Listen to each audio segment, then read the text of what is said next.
Bienvenidos, buenas tardes, buenas noches, lo que prefieran, tardes, digamos, 6:30. Y ya estamos aquí en Somos la 4T Noticias, su en vivo del día jueves 7 de marzo del 2024.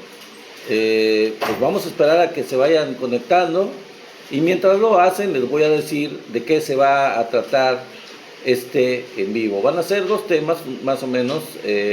Lo que les voy a relatar será en principio la posibilidad de que Aristegui vaya a la cárcel. No se pierdan este en vivo, vamos a hablar del tema y vamos a decir por qué puede ser que ella vaya a la cárcel. Ese sería el primer tema. El segundo tema es la batalla cultural que hay en México. Desde que la Cuarta Transformación llegó al poder, se da una batalla cultural en este país.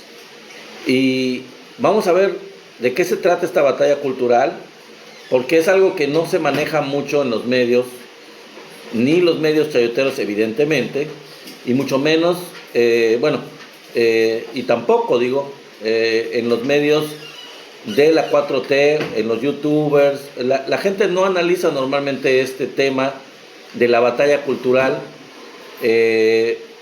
No se le ha dado la importancia que desde mi punto de vista tiene, y les voy a decir por qué es muy importante esta batalla cultural. Quizá sea algo de lo más trascendente que ha hecho esta Cuarta Transformación, además de sus grandes logros que ya hemos hablado de ellos, en materia social, en materia económica, etcétera. Pero hay una batalla cultural también, y de eso no se habla mucho, pero aquí vamos a hablar de qué se trata. Entonces vamos esperando a que se vayan uniendo. Les doy la más cordial bienvenida nuevamente. Espero que les guste este en vivo y estén acompañándonos durante los dos temas, durante toda la hora que dura el en vivo, en donde vamos a hablar de estos dos temas. Como les digo, los dos son muy interesantes.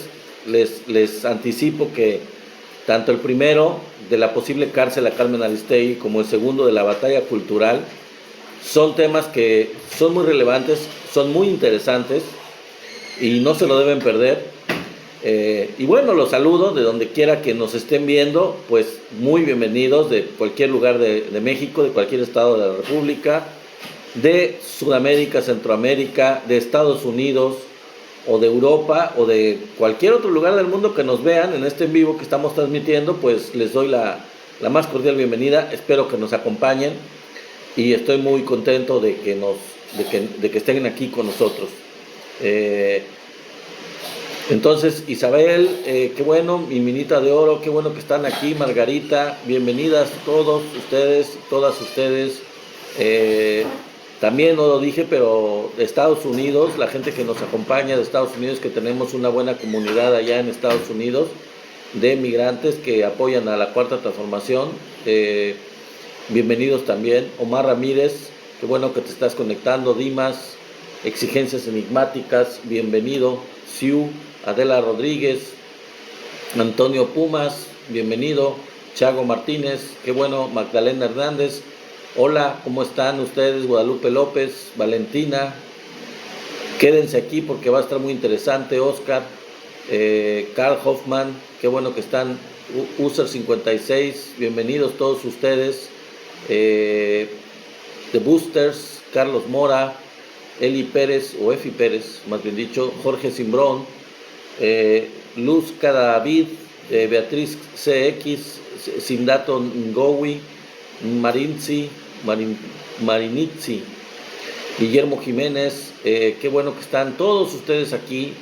Les doy la más cordial bienvenida. Ramsés, Juan Dávila, Rosy, bienvenida Rosy. Isabel, bienvenida. User 7542, bienvenidos todos ustedes. Yolis, qué bueno que estás aquí, gracias por darles like al en vivo, gracias por sus regalos. También les recuerdo, antes de que continuemos, Guillermo Rojas, Carlos Mora, es importante sus likes, es importante que compartan este en vivo en sus redes sociales. Yo por mi parte lo comparto con mi propia red social en YouTube. Entonces, si alguno de estos en vivo no pueden verlo o no llegan a verlo todo completo y les interesa verlo completo, pues vayan a la página de YouTube de Somos la 4T Noticias, allá lo van a poder encontrar. Chick J, Sindato Ngowi, César 187, Fraire, Jesús López, Fernando Morales, bueno, pues Mari Gómez, y así les doy la más cordial bienvenida a todos los que 8, gracias por tu comentario, la botarga lo vuelve a hacer. Sí, lo de los pediatras, bueno, en fin. Vamos a empezar con ese comentario. Ya vamos a empezar, ya son 6 minutos. En una de sus típicas sochiladas del día de hoy, por aquellos que no lo sepan, ya confundió la botarga a los pediatras, los pidió para los adultos mayores en lugar de los geriatras. La gente que se especializa, los doctores que se especializan, médicos en adultos de la tercera edad se llaman geriatras y la señora les dijo pediatras. En fin, es una de las ochiladas. Pero bueno, ya vamos a abocarnos en lo que es el tema de hoy. Muchas gracias por el comentario, 8. A la cárcel con Aristegui. ¿Por qué decimos esto? ¿Por qué podría Aristegui ir a la cárcel? Y vamos a explicar esto. Resulta, les voy a contar, que Eduardo Fernández, quien fue presidente de la Comisión Bancaria y de Valores en México, fue capturado en Madrid, España, por la Interpol. Este señor tenía una ficha roja, tenía captura internacional. Ahorita vamos a ver por qué y desde cuándo, pero el caso es que tenía una orden de aprehensión girada por la Fiscalía General de la República a nivel internacional, lo que se da en llamar una ficha roja. El señor compró boletos, y digo boletos en plural porque el señor compró boletos a Francia, a Inglaterra, a Alemania y a España, todos esos boletos, y en realidad solamente utilizó el vuelo de Miami a Madrid y llegó al aeropuerto de Barajas, de Madrid, España, en donde lo capturaron. Pero la pregunta que yo hago aquí y que cualquiera se hace es, ¿cómo sabía el señor que había una ficha roja en su contra? Porque esa fue la razón por la que compró varios boletos de avión a diferentes lugares con su nombre, para despistar a las fuerzas del orden, a los policías, a la Interpol, para que no lo capturaran. Entonces, ¿cómo sabía que había una ficha roja en su contra? Y aquí es donde vamos al detalle de la noticia. Por un lado, Carmen Aristegui tuvo una junta con directivos de Televisa en la cual ellos le comentaron sobre la ficha roja y le dijeron: no vayas a sacar este reportaje sino hasta que lo capturen. Eso por una parte.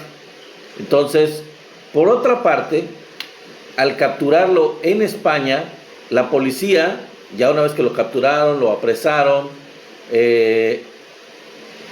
tomaron su teléfono, hicieron investigaciones y la policía comprobó que en los mensajes de este señor Fernández de WhatsApp, este empresario, había una comunicación de él con un número de la Ciudad de México.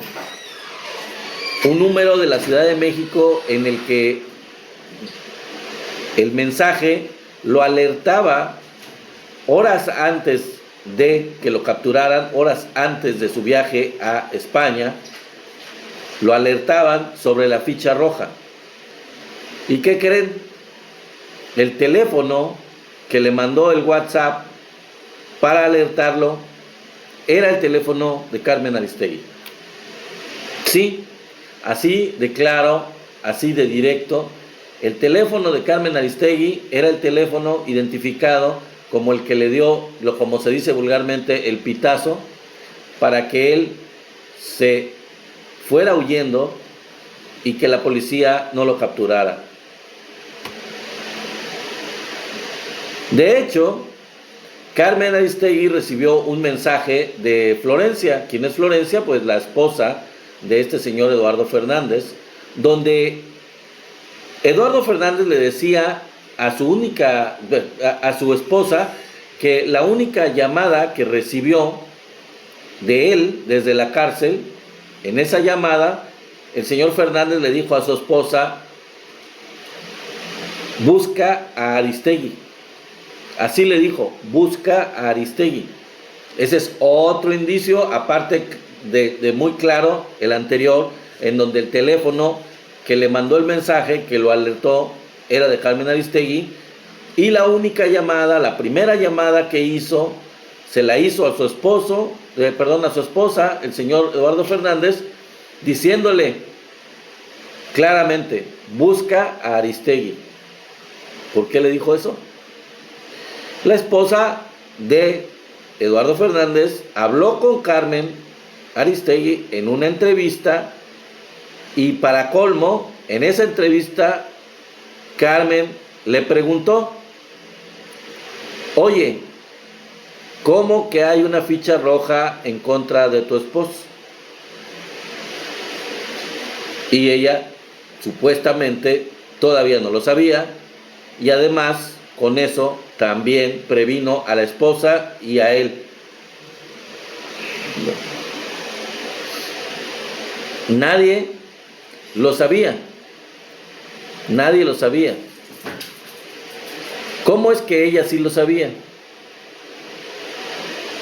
Entonces están estos tres indicios que les acabo de presentar.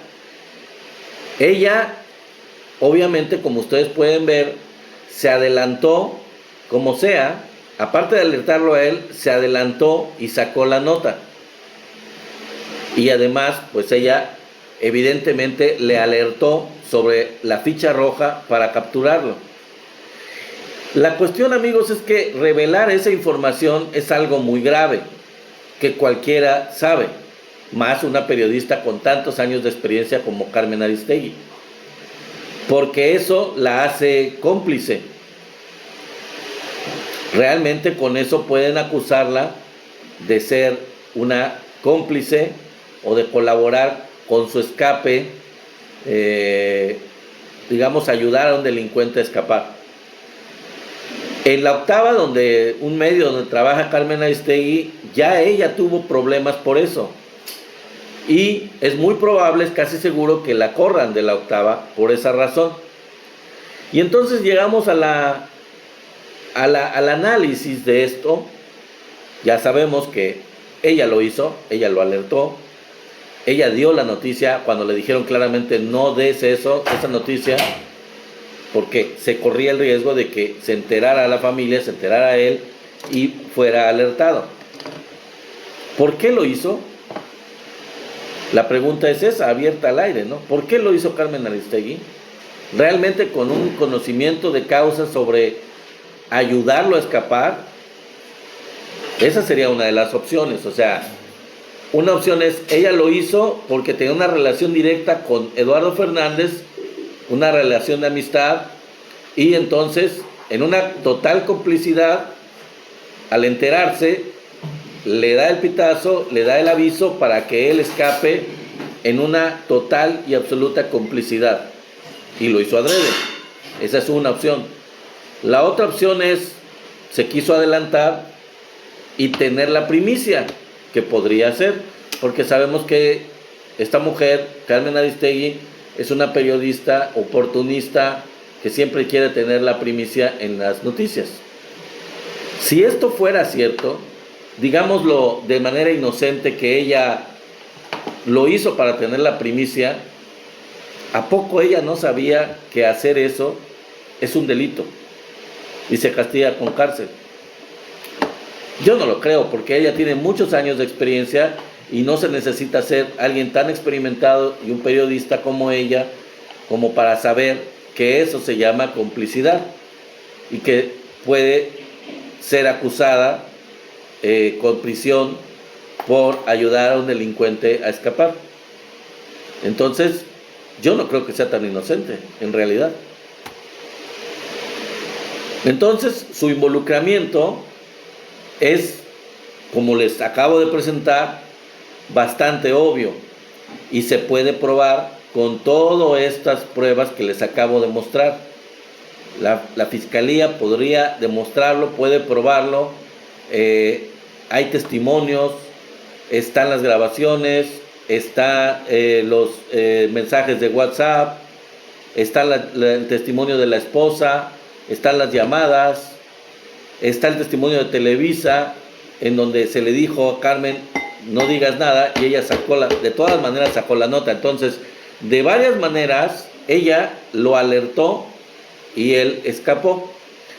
No le sirvió de nada, sí, evidentemente no le sirvió porque de todas formas lo capturaron. Pero ella hizo el intento de apoyarlo para escapar de la justicia. Y eso, aquí en China, se llama complicidad o encubrimiento. En fin, ese es el tema que les traigo, el primer tema que tiene que ver con el caso de Carmen Aristegui. Y para terminar el tema, por aquellos que no estén enterados, Carmen Aristegui es una periodista que tiene muchos años dentro. Gustavo Serrano, me parece, muchas gracias. Es una periodista que tiene muchos años en el área periodística. Ella estuvo con Pedro Ferriz de Con hace muchos años trabajando, en donde tenían un noticiero. En la mañana lo tenía Pedro Ferriz de Con, en la tarde, a mediodía, en la hora de la comida, lo tenía el noticiero de ese mismo canal, creo que era MBS, era Carmen Aristegui, y en la tarde-noche, era Javier Solórzano. Los tres formaban un equipo en MBS y fueron muy exitosos en las finales de la década de los 80 con su noticiero en MBS. En ese tiempo, daban la impresión los tres, por sus comentarios, por su editorial, por sus enfoques periodísticos, daban esa impresión de que Pedro Ferriz de Con era el priista del grupo y además era el jefe, el líder de los tres. Carmen Aristegui tenía más filiación hacia el PAN, lo manifestaba más, y Javier Solórzano tenía una filiación más orientada hacia la izquierda, en este caso hacia el Frente Democrático Nacional, porque todavía no existía el PRD. Tenían más simpatía. De hecho, en las elecciones del 88, realmente Carmen Aristegui transmitía más información sobre Manuel J. Cloutier, que era el candidato del PAN. Javier Solórzano se concentraba más en Cuauhtémoc Cárdenas, y obviamente Pedro Ferriz de Con, que siempre ha sido un priista recalcitrante, transmitía más la información del candidato del PRI, en este caso Carlos Salinas de Gortari. Bueno, esto es para hacer un poquito de historia. Al transcurrir de los años, Carmen Aristegui empezó a fingir como que ella era una periodista más orientada hacia la izquierda, aparentemente. Llegó un momento en que se deslindó de Pedro Ferriz de Con, se separó y empezó a independizarse con su propio espacio, con sus propias noticias en diferentes medios. Lo mismo Javier Solórzano, y empezó a engañar a mucha gente de que ella era una periodista, digamos, independiente, objetiva y un poco más cargada aparentemente a la izquierda, y a muchos engañó con eso. Pero esto todo fue una pantomima, fue un engaño. Ella siempre estuvo financiada, manejada, manipulada por medios de Estados Unidos, por medios de derecha además de Estados Unidos, por la USAID, que es una agencia del gobierno de Estados Unidos que ya la financiaba desde ese tiempo. Ella empezó incluso a trabajar en CNN, la contrataron en CNN, y eso ya daba luces de qué pie cojeaba Carmen Aristegui, de por dónde andaba su ideología, por dónde realmente ella tenía filiación.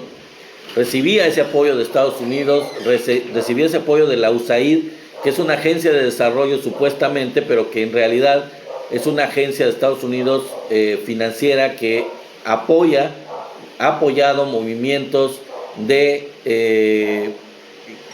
contras para derrocar gobiernos en Latinoamérica, para financiar golpes de Estado, para financiar golpes blandos, para hacer que gobiernos democráticamente elegidos de izquierda en toda Latinoamérica se cayeran y fueran depuestos por gobiernos militares o gobiernos de derecha, aunque no fueran militares. Bueno, eso es básicamente una situación de resumen. Carmen engañó a mucha gente cuando durante la época de Calderón, a pesar de su filiación de derecha, empezó a criticar. No fue la única, hay que decirlo, fueron gente de izquierda también. Sacó a colación el alcoholismo de Felipe Calderón y por esa razón Calderón hizo que la corrieran del medio en el que estaba y la despidieron por esa razón en ese tiempo. Se fue a Estados Unidos, empezó a tener más éxito en CNN. Luego, en la época de Peña Nieto, sacó la noticia sobre la Casa Blanca de Peña Nieto y la gaviota. Ella fue la que dio a conocer este escándalo de la Casa Blanca y eso le ganó muchos adeptos, en verdad. Pero todo esto era una cuestión orquestada de todas formas por Estados Unidos para desestabilizar al país por intereses financieros, intereses políticos de Estados Unidos, tanto para presionar, para chantajear al gobierno de Peña Nieto como en su tiempo al gobierno de Felipe Calderón, para recordarles a ambos que quienes mandaban era realmente Estados Unidos. Entonces ella se prestó, se vendió al mejor postor, como ya sabía hacerlo, como siempre ha sabido hacerlo, y estuvo con ese modelo. En cuanto llega a la presidencia, el presidente Andrés Manuel López Obrador, como ella estaba castigada y corrida de los medios en México y de México literalmente por los expresidentes, el presidente Andrés Manuel la regresa, le da la bienvenida en México, incluso tiene entrevistas cuando era candidato con ella y ya cuando es presidente la regresa y le brinda toda la libertad para que pueda desarrollarse a nivel periodístico en México de manera abierta, que desarrolle críticamente a su medio para poder desarrollar su actividad periodística libremente como lo debía hacer. Lo mismo hace con el medio que había sido corrido por Felipe Calderón, el medio y por Fox antes de Calderón, de José Gutiérrez Vivó, que también era un locutor de radio de la época anterior, digamos de mediados de los 80s. Tenía un noticiero Monitor en la Ciudad de México que era muy escuchado, pero como fue crítico de los gobiernos de Fox y de Calderón, también lo corrieron, le quitaron su espacio y se fue a Estados Unidos. El presidente les dio las libertades a ellos y a todos los demás para que tuvieran sus medios en libertad, independientemente de que otros más eran críticos o pudieran ser críticos de él. De todas maneras les brindó toda la libertad para que fueran medios que actuaran periodísticamente en el sentido que quisieran. Desde el momento en que esto pasó y Carmen fue libre y tuvo su espacio, como siempre financiada por Estados Unidos, pues en este caso ya se volvió una piedra en el zapato y empezó a ser descarada para atacar de manera denodada, de manera exagerada, todo lo que hacía el presidente Andrés Manuel López Obrador. Y no solo eso, sino que empezó al estilo de Loret de Mola a atacar al presidente con calumnias, con mentiras, con difamaciones, inventando noticias falsas y y tratando de complotear contra el gobierno de la misma manera, igualito que Loret de Mola. Entonces empezó a ser desestimada por la izquierda de manera unánime, logró que la mayor parte de los simpatizantes del presidente, que todos, que en algún momento engañados o no, habían sido seguidores de ella, la vetaran y la dejaran de oír y la dejaran de ver. Empezó a perder audiencia de manera acelerada y conforme pasó el tiempo se fue haciendo más agria y más recalcitrante en contra del gobierno, de la Cuarta Transformación y del presidente en especial. Y como digo, de manera fraudulenta, con muchas artimañas, con mentiras, con difamaciones, con calumnias, y bueno, pues perdió la audiencia, bajó muchísimo, la empezaron a superar los youtubers de izquierda, cayó en las simpatías que tenía del principio del gobierno. Antes de que la gente se diera cuenta, tenía sus bonos como la principal periodista crítica. Fue fácilmente superada por periodistas serios como Julio Astillero, por periodistas como Los Periodistas,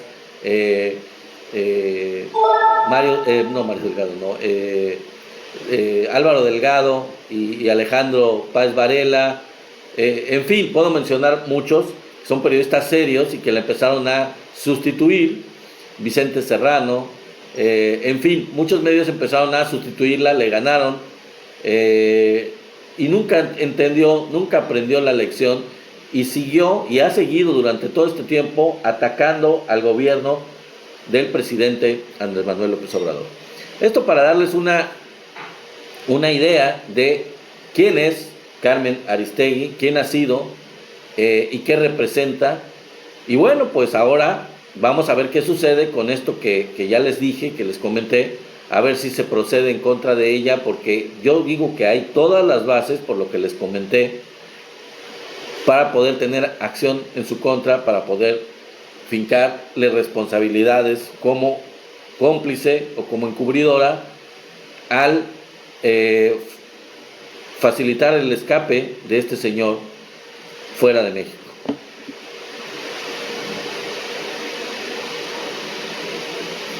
En fin, ese es el primer tema.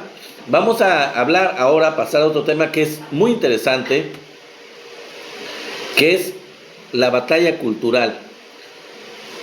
¿A qué nos referimos con la batalla cultural?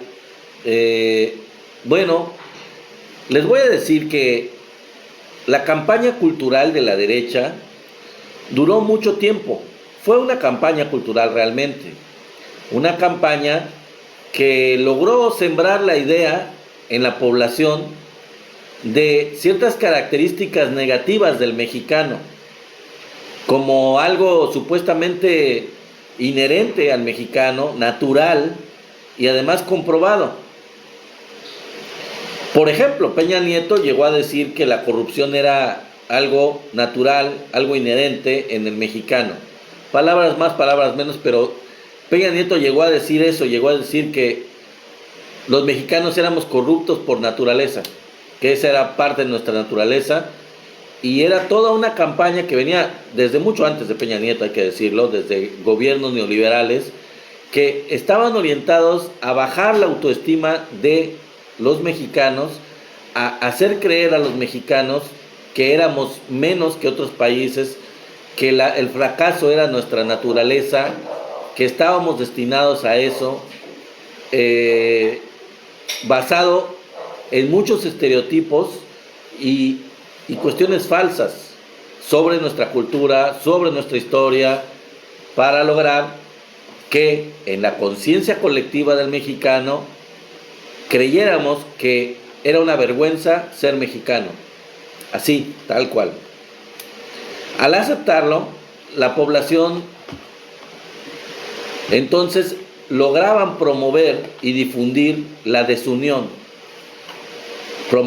lograban promover el desencanto, lograban fomentar la desesperanza y También lograr la inactividad y la falta de participación de la gente.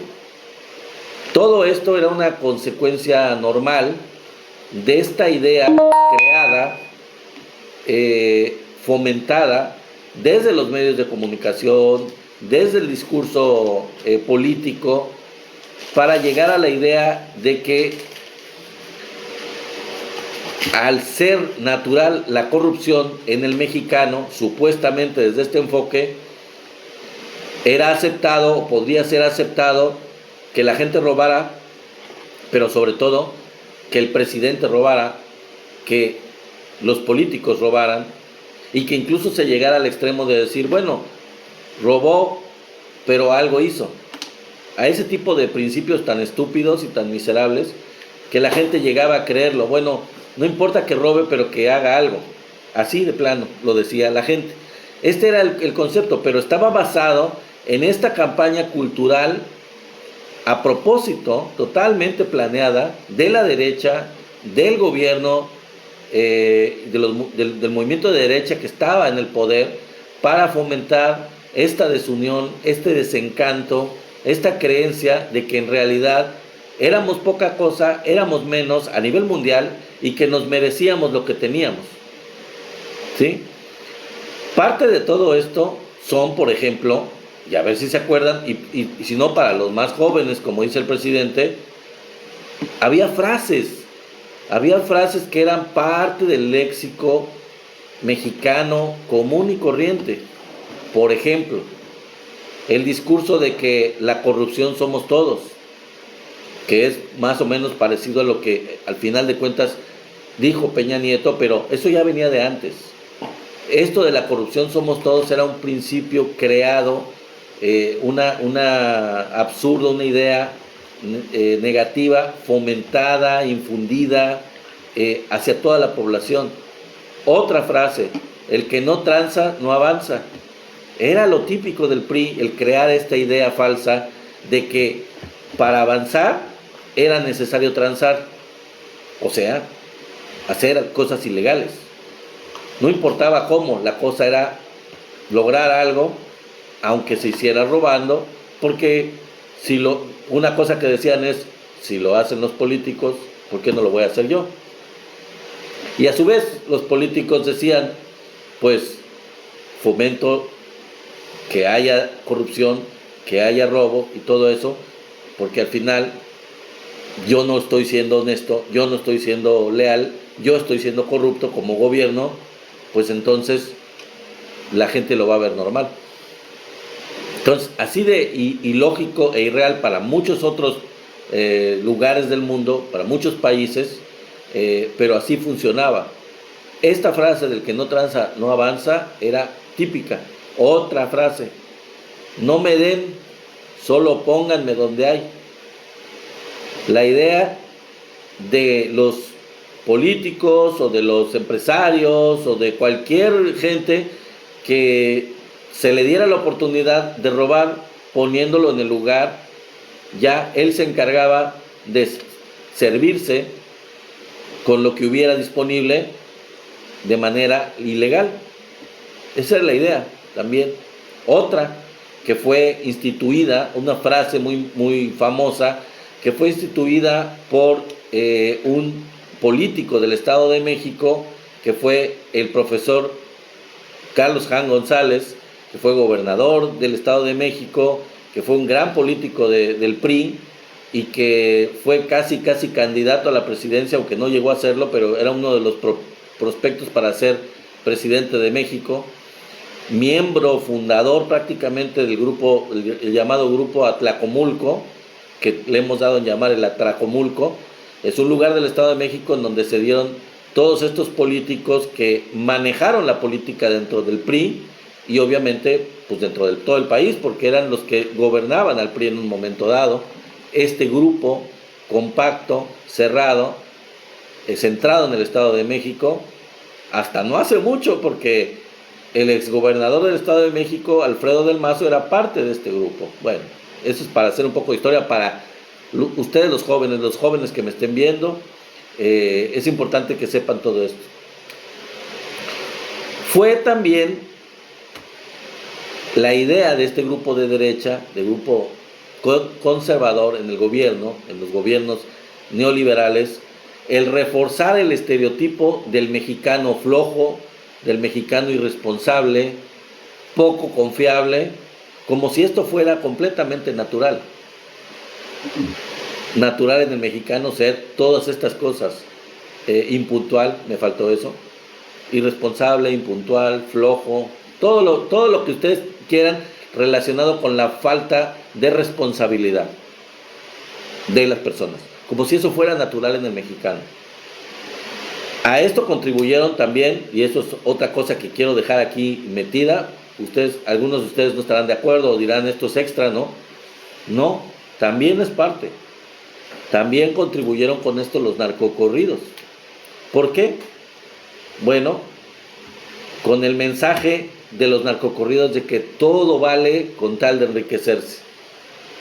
Es decir, ser un chingón era ser narco o un político tranza. Equivalente. No importa cómo logres tener poder, tener camionetas, tener propiedades, enriquecerte, no importa. La idea es fregarse al de al lado, fregarse a quien sea, con tal de enriquecerse. Ustedes pueden escuchar cualquiera de los narcocorridos y es una oda a el narco, que es un matón, que es muy valiente para arriesgarse a que lo maten, pero que él a final de cuentas mata a los demás y se enriquece vendiendo droga y no tiene escrúpulos, no tiene el menor escrúpulo. Bueno, todo esto era parte de lo mismo. Y como fue parte de lo mismo, también ensalzó a este grupo de gente que es completamente ajena a la ley, que es en este caso los traficantes de drogas. Pero ahí está en la cultura, en esta idea cultural, en esta contracultura o en esta guerra cultural, en este lado de la guerra están los grupos de narcos fomentados con toda una ideología, con toda una imagen, con todo un concepto de triunfadores, y creando la idea en las nuevas generaciones, en los jóvenes, de para triunfar hay que aplastar a los demás, hay que enriquecerte a costa de lo que sea, matando gente, traficando con droga, todo esto. Entonces, saliéndome un poco del tema, pero también es parte de lo mismo. Por ejemplo, en los gobiernos de Calderón y sobre todo de Peña Nieto, había oficinas de México en muchos países del mundo, independientemente, o sea, de manera adicional a las embajadas, se crearon oficinas de México que se llamaban ProMéxico, supuestamente para mejorar la imagen del país o para dar a conocer el país a nivel mundial, fomentar el turismo de otros países hacia México, pero la verdad es que nunca sirvieron para mejorar el país. Para lo único que sirvieron era para gastar una cantidad inmensa de dinero y darle privilegios a amigos de políticos neoliberales, a los que mandaban a estas oficinas de ProMéxico en París, en Londres, en Berlín, en cualquier lugar del mundo, con lujos exagerados, con gastos pagados, con mansiones, con fiestas en todo el tiempo. Esto adicional, como les digo, a las embajadas que ya existían en esos países y que de todas maneras estaban para lo que se supone que eran estas oficinas de ProMéxico. Ya existían, ¿no? Ya existen las embajadas que se encargan de eso. Entonces, era parte de esta cultura de sálvese quien pueda, agarra cuando hay, aprovecha, enriquezcámonos todos a costa de los que se dejen. En fin, esta teoría del cangrejo, del famoso cangrejo, que No sé si saben el chiste, pero el chiste este famoso, que también se promovía, por cierto, de que en una cubeta de cangrejos, los cangrejos mexicanos no le ponían a la cubeta tapa, y preguntaban, bueno, ¿por qué? ¿Por qué si le ponen tapa a la de los otros países y la de los cangrejos mexicanos no le ponen tapa? Dice, no hay problema, lo que pasa es que en el caso de los mexicanos, los cangrejos no van a dejar que ninguno salga, los de abajo los van a jalar. Y este era uno de los principios. Esto era como si esto fuera natural y como si esto explicara cómo son o cómo somos los mexicanos, cuando es igual otra falacia, otro prejuicio para infundir la idea en la población de que nadie sale adelante sino solamente aplastando a los demás, para que eso se viera normal, como que eso se viera natural, que así deberían ser las cosas, y la gente lo empezó en esta guerra cultural, empezaba a aceptar esto, mucha gente empezaba a aceptar esto como algo pues sin solución. Pero qué bueno, llega la 4T, ¿y qué es lo que sucede con la 4T cuando llega, amigos? Se promueve la grandeza cultural de México desde la presidencia de la República, se le da muchísima fuerza a todo lo grande que es México, toda la riqueza cultural que tiene, la riqueza histórica que tiene, los valores familiares, su importancia, sobre todo los valores heredados de los pueblos indígenas, los valores que tienen que ver con la comunidad, que no se tienen en otros países, el hecho de que tenemos algo que otros países no tienen. Por ejemplo, Estados Unidos, los muchachos jóvenes se van a vivir fuera de su casa cuando tienen prácticamente después de que son adolescentes y ya casi no se ven con sus papás, y aquí en México pues los hijos se quedan hasta mucho después de que terminan la carrera, se quedan a vivir con sus padres, y no es solo una cuestión económica ni de necesidad,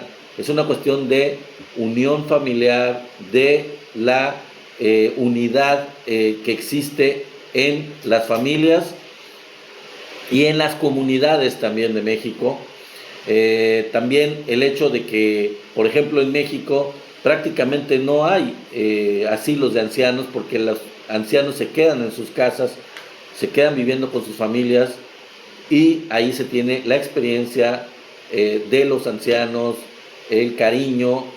Y en otros países como Estados Unidos, en Europa, los lugares de ancianos, los asilos de ancianos se llenan de estas personas de la tercera edad, que ya no viven con sus familias y que son abandonadas a su suerte, que son realmente muy poco atendidas, muy poco vistas.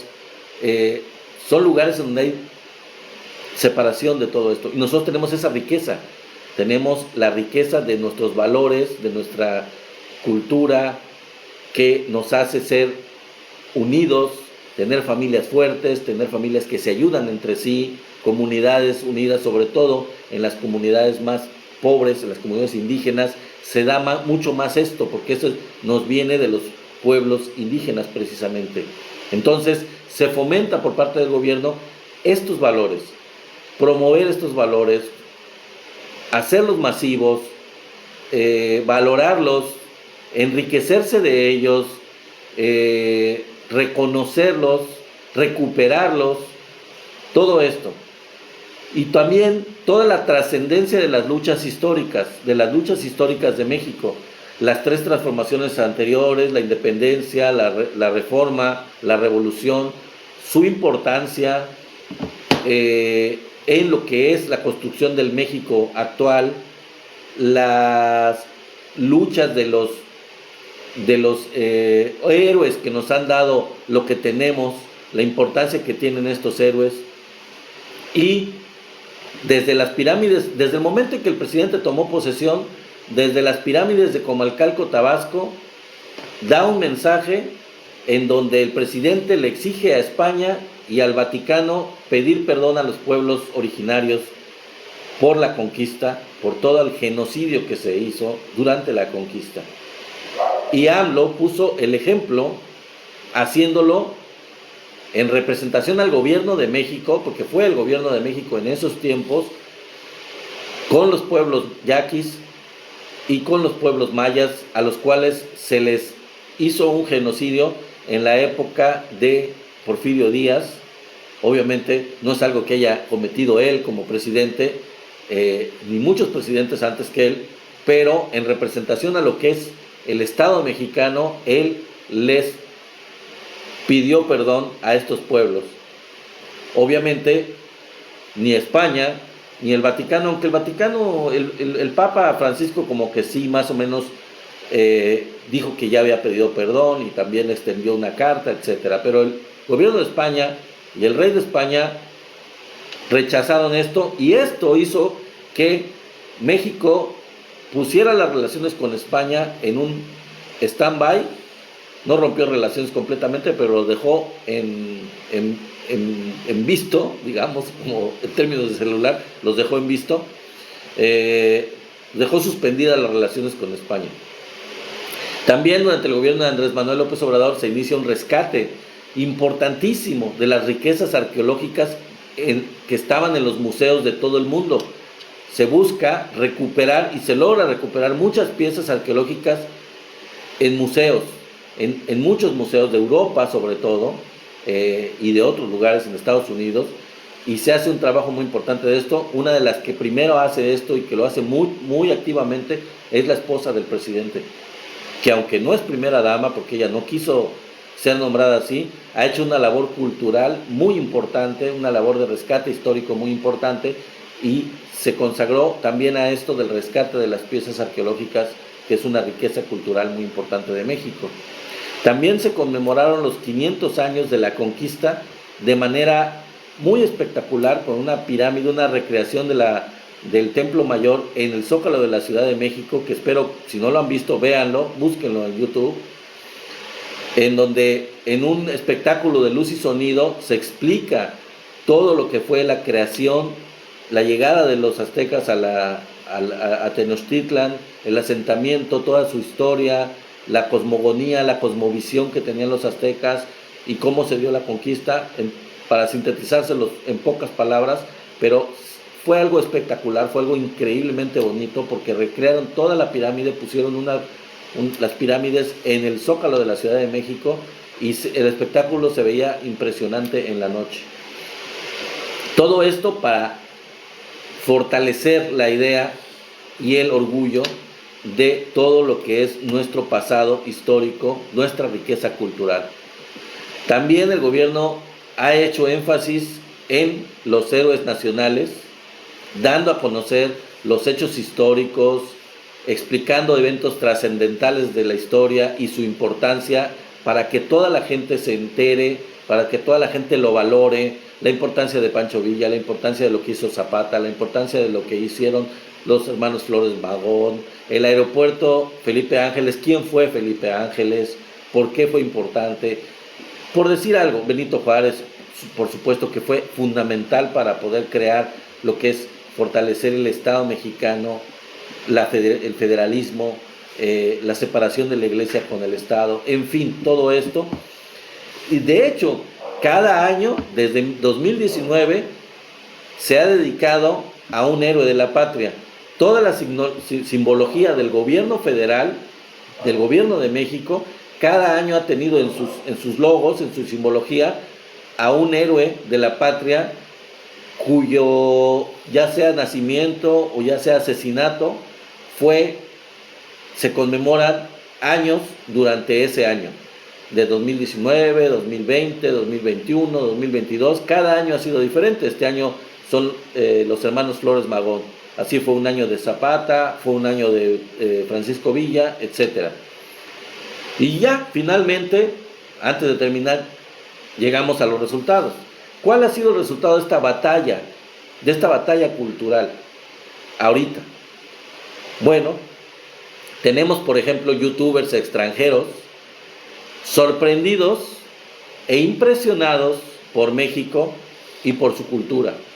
Tenemos youtubers, ustedes pueden ver, youtubers rusos, españoles, argentinos, alemanes, de muchos otros países, ya no voy a seguir, pero de muchos otros países, youtubers impresionados con la historia, con la cultura de México y con México mismo, que se han venido a vivir a México, que dicen que es el mejor país del mundo y que están felices en México, que se la pasan haciendo videos sobre todas nuestras riquezas culturales, sobre toda nuestra historia, sobre nuestros lugares mágicos, sobre nuestras zonas arqueológicas, sobre nuestras ciudades coloniales, sobre todo la comida de México, sobre todas las riquezas que tenemos, hablando sobre todas ellas en sus videos.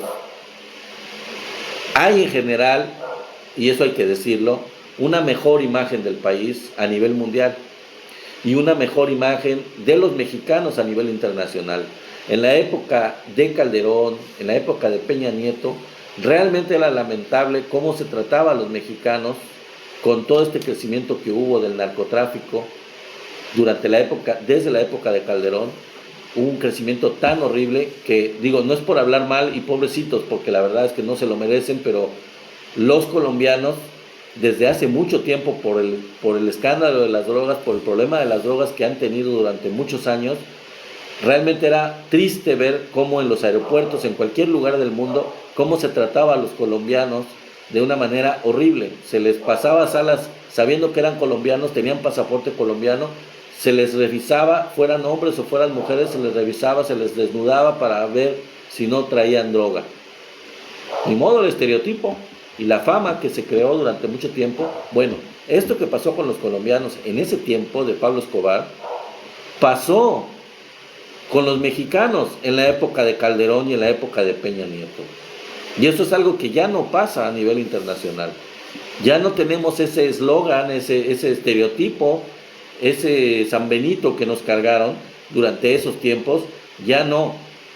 Hay un mayor respeto hacia México, hay un mayor respeto hacia los mexicanos, y el presidente se ha encargado de que partidarios y opositores extranjeros lo respeten. Entonces, si respetan a él y no lo tratan como un changuito, con un desprecio, con un ridículo, como llegaron a tratar a Peña Nieto, como llegaron a tratar a cualquiera de los presidentes anteriores, sobre todo en la época neoliberal, con una total y absoluta falta de respeto, como el presidente se ha hecho respetar en las Naciones Unidas, con Estados Unidos, teniendo una posición digna y fuerte con el presidente Trump, con el presidente Biden, con todos los presidentes del mundo, se ha convertido en un líder a nivel global, en una persona digna de respeto. Con todo esto, también nosotros hemos de alguna manera aprovechado algo de este énfasis, de esta imagen que él ha creado de sí mismo y de nuestro país, por el orgullo que él presenta por México hacia todo el mundo. Él lo representa y él nos representa. Por primera vez, él realmente nos representa. Los mexicanos nos sentimos por primera vez en mucho tiempo realmente representados por nuestro presidente a nivel mundial.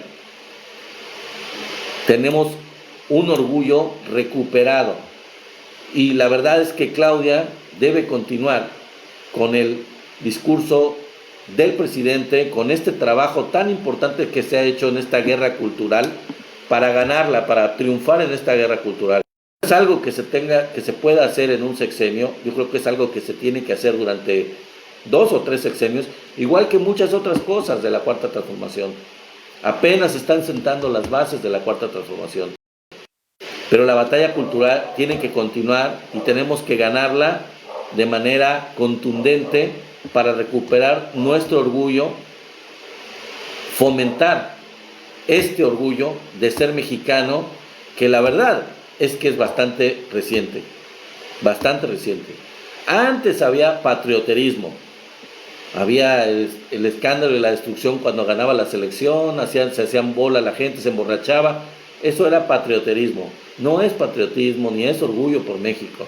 Eso era patrioterismo. Eso es otra cosa. Eso no es lo que...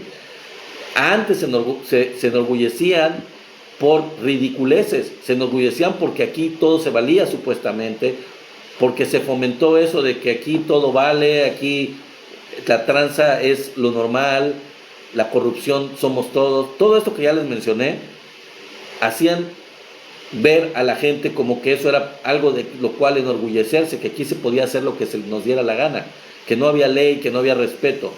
Y eso no es así, eso no es la verdad, y obviamente no es algo para enorgullecerse. Y ahora lo estamos recuperando. Pues hay que seguir en esa vía, hay que seguir en esa lógica para poder tener un triunfo cultural y el orgullo de ser mexicano, y que ahora nos demos cuenta que hay extranjeros que dan gracias por estar en México, que viven felices en México, que se sienten mexicanos sin serlo, que quisieran ser mexicanos incluso, muchos que se han venido a vivir a México porque aquí hay una vida mucho mejor, y que aunque pasaba antes, y había gente desde antes, que venía de otros países y que estaba agradecidísima de ser mexicana o de avecindarse en México, no lo sabíamos, no lo habíamos reconocido, no nos habíamos dado cuenta. Pues ahora sí nos damos cuenta que es un orgullo ser mexicano, y que, como decía una gran cantante mexicana, bueno, que es mexicana por adopción, que cantaba muy bonito y que cantaba en todo el mundo, a los mexicanos donde nos da nuestra gana, ¿sí? Entonces, así como ella, que no siendo mexicana, se sintió mexicana, y se puso a cantar canciones mexicanas en España y se ganó a todos los españoles, así como ella, ya hay muchos coreanos, japoneses, rusos, que se sienten mexicanos y que están felices de vivir en México, o de hablar de México, o de conocer México. Y les digo, son cosas que siempre había habido. Había gente que había emigrado de otros países a México y que está muy contenta de estar aquí, muy agradecida con México, y que vivía feliz aquí, a pesar de todos nuestros problemas, pero que son menos que en otros países, y ahora menos todavía con el presidente Andrés Manuel. Pero es algo de lo cual no se hablaba y que no nos dábamos cuenta. Entonces tenemos que ganar esa batalla cultural, tenemos que intensificar nuestra batalla cultural, reconociendo nuestra historia, nuestro origen, nuestra cultura, nuestras tradiciones, y valorándolas, apreciándolas, y sintiéndose felices de lo que tenemos, de lo que somos, y dándolo a conocer a todo el mundo, para que la gente venga más, para que tengamos más ingresos por el turismo y mejoremos cada vez más. Pero sí, es una batalla importante y no se habla de eso, ¿verdad? Estoy seguro que ustedes no han oído hablar de esto. Bueno, pues ya me llevé toda la hora, amigos, pero bueno, qué bueno que están aquí. Felicidades por ser mexicanos, a todos nosotros, a ustedes y a mí. Seamos la 4T, ¿sí? Gracias a los que se están uniendo. Les voy a decir, como siempre lo hago al finalizar el en vivo, que si no vieron el en vivo completo y quieren verlo, por favor, pueden verlo. Lo voy a pasar, igual que lo he hecho con los anteriores, a mi canal de YouTube, y se llama igual, Somos la 4T. Somos la 4T Noticias. Búsquenme en YouTube y ahí van a ver los en vivo anteriores, por si se perdieron alguno y quieren verlo. Ahora que se están uniendo, amigos que se están uniendo apenas ahorita, véanlos en vivo. Gracias por sus likes. Plan C, Margarita Ramos, claro que sí. Gracias a todos ustedes. Plan C con Claudia, voto masivo, por supuesto que sí.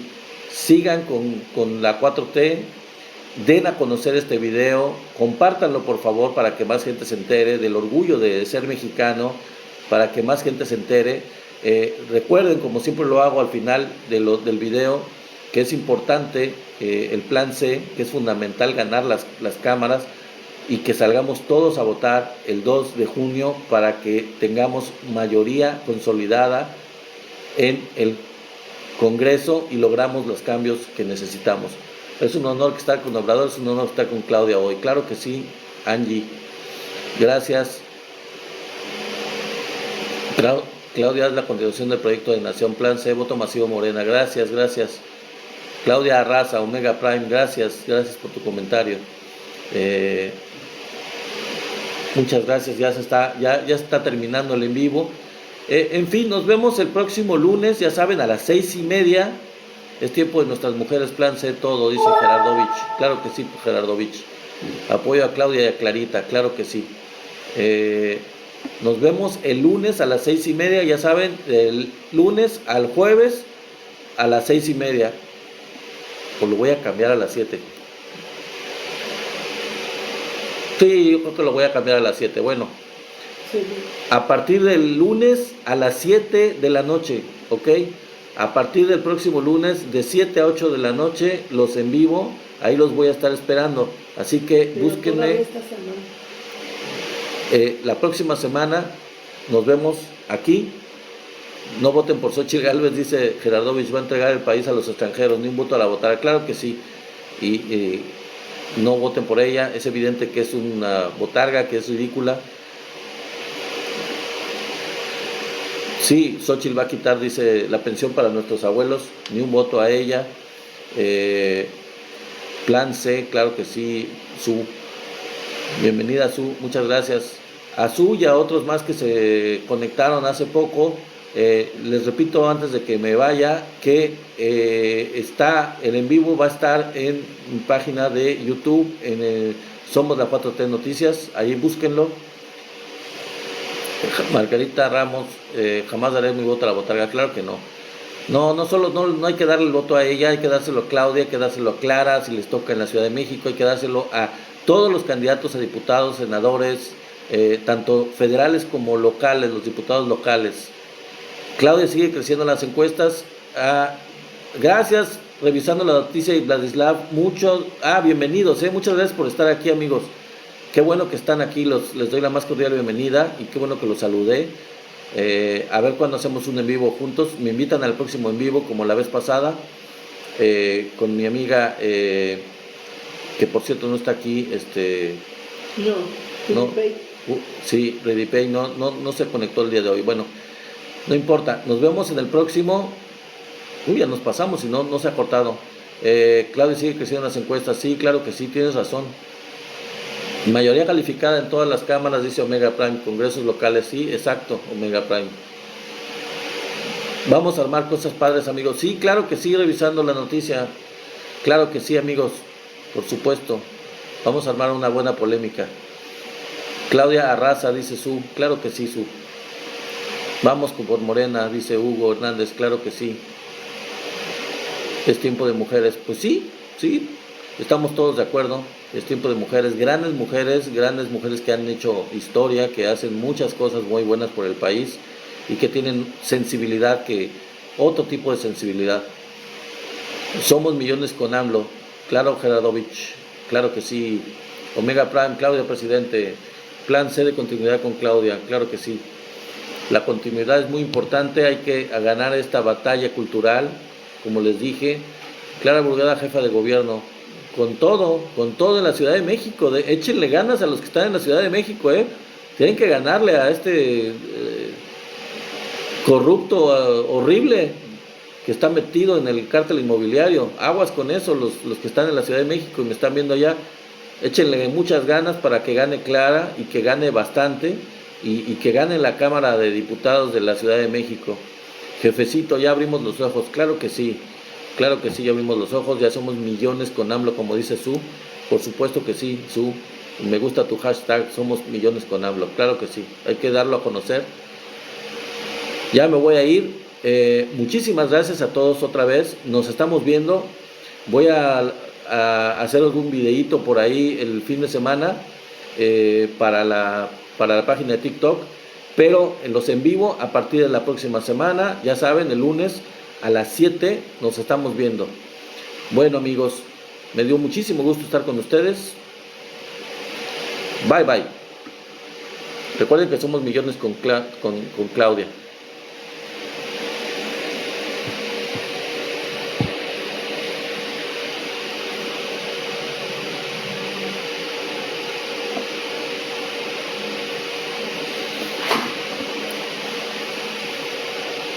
Saldívar tiene su TikTok también.